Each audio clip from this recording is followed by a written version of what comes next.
Friends, हमने अक्सर ये देखा होगा कि हमारी ज़िंदगी में सबसे ज़्यादा ज़रूरी चीज़ क्या होती है।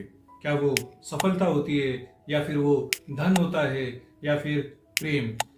इनमें से तीनों चीज़ों में से किस चीज़ की हमारे जीवन में सबसे ज़्यादा ज़रूरत होती है। आइए चलते हैं, एक छोटी सी कहानी के माध्यम से यही समझने की कोशिश करते हैं।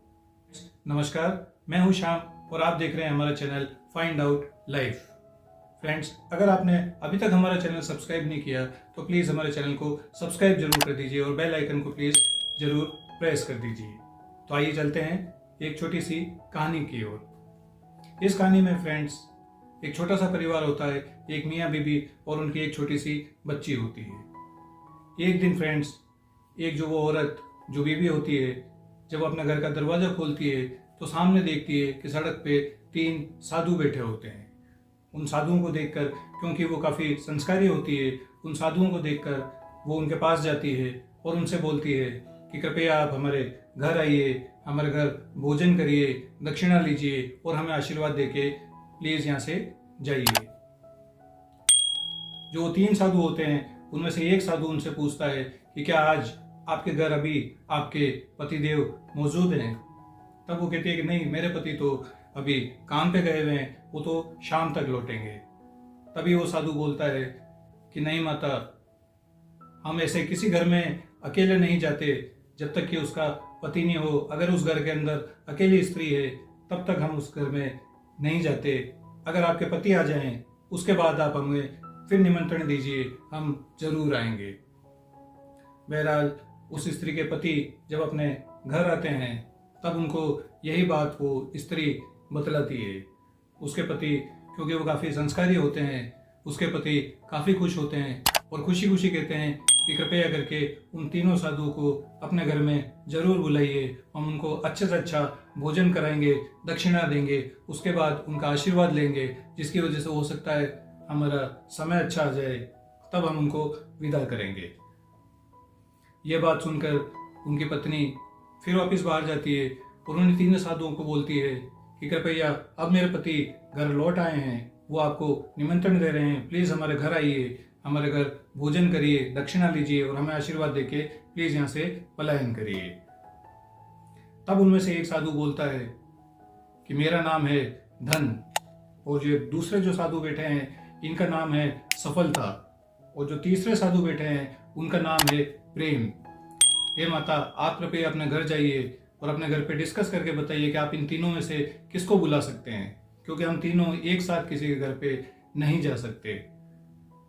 तब वो पत्नी अपने पति से फिर डिस्कस करती है कि इन तीनों में से किसको बुलाया जाए। उसका पति बहुत खुश होता है, वो कहता है कि उसी साधु को बुलाओ जिसका नाम धन है, क्योंकि अगर वो साधु आएंगे हमें आशीर्वाद देंगे। धन जीवन में सबसे बड़ी चीज होती है, तो कृपया उन्हीं साधु को आप बुलाइए। तब उसकी स्त्री बोलती है कि नहीं, हम सफलता को बुलाते हैं। अगर सफलता घर में होगी तो हमें धन और प्रेम तो मिल ही जाएगा। तब उनकी जो छोटी सी बच्ची होती है वो बोलती है कि नहीं, इन दोनों में से किसी को मत बुलाइए, आप वो प्रेम नाम के जो साधु है उनको बुलाइए। वो दोनों पति पत्नी अपनी बेटी के इस वाक्य से सहमत हो जाते हैं। तब वो बीबी फिर दरवाजा खोलती है और उन साधुओं में से बोलती है कि आप में से जो प्रेम नाम के साधु हैं प्लीज़ हमारे घर पे आइए, मौका दीजिए आपका आदर सत्कार करने का और आशीर्वाद देके जरूर जाइए। जैसे ही वो उनको बुलाती है तो वो साधु आने लगते हैं, उनके साथ साथ वो दूसरे जो दोनों साधु होते हैं वो भी आने लग जाते हैं। जो साधु आते हैं उनका नाम प्रेम होता है, उसके साथ सफलता नाम के जो साधु होते हैं और धन नाम के जो साधु होते हैं वो भी घर के अंदर आने लगते हैं। तब वो स्त्री बोलती है कि हे महाराज, आपने तो बोला था हम तीनों एक साथ नहीं जा सकते, हम एक साथ नहीं रह सकते, एक साथ किसी के घर पे भोजन नहीं कर सकते, तो आखिर ऐसा क्या कारण है कि हमने ये प्रेम नाम के साधु को बुलाया और बाकी दोनों भी हमारे उनके साथ ही हमारे घर आ रहे हैं। तब वो साधु बोलता है कि हो सकता है कि आपने अगर सफलता को बुलाया होता, सफलता नाम के जो साधु को बुलाया हो सकता, तो हो सकता है कि प्रेम और धन नाम के साधु साथ में नहीं आते। अगर आपने वो धन नाम के साधु को बुलाया होता, तो भी हो सकता है कि प्रेम नाम का साधु और जो सफलता नाम के साधु है वो आपके घर नहीं आते, वो अकेले ही आते। लेकिन आपने क्योंकि प्रेम को बुलाया है, इसलिए हम तीनों ही उस घर में जरूर भोजन ग्रहण करेंगे और आपको आशीर्वाद देके जरूर जाएंगे। सो फ्रेंड्स, इस कहानी से हमें क्या मैसेज मिलता है? इस कहानी से हमें यही मैसेज मिलता है कि अगर हमारे घर में कितनी भी सफलता है, लेकिन ये जरूरी नहीं कि वहाँ प्रेम भी हो और वहाँ धन भी हो। तो ये जरूरी नहीं कि अगर हमारे घर में धन है तो वहाँ पे सफलता जरूरी हो और प्रेम हो। अगर हमारे घर में प्रेम है तो सफलता तो निश्चित ही होगी और धन तो निश्चित ही होगा। सो फ्रेंड्स, इस दुनिया में सबसे बड़ी चीज होती है प्रेम। अगर आपके घर में प्रेम है तो सफलता और धन तो अवश्य भावी वहाँ होगा ही होगा।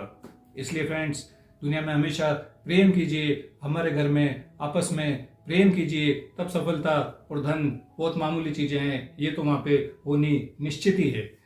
आशा है फ्रेंड्स आपको ये कहानी काफ़ी पसंद आई होगी और आपको इस कहानी से सीखने को जरूर कुछ मिला होगा।